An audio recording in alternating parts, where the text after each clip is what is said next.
ایک دن بارہ سنگھا جنگل میں گھاس چر رہا تھا کہ اس کو پیاس محسوس ہوئی۔ وہ پیاس بجھانے ندی کے کنارے جا پہنچا۔ جب اس نے اپنا عکس پانی میں دیکھا تو وہ اپنے خوبصورت سینگوں کو دیکھ کر بہت خوش ہوا۔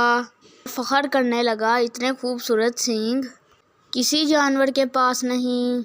لیکن جب اس کی نظر اپنی پتلی ٹانگوں پر پڑی تو وہ اداس ہو گیا کہ اللہ تعالیٰ نے اسے اتنے خوبصورت سینگوں کے ساتھ اتنی بدصورت ٹانگیں کیوں دے دیں۔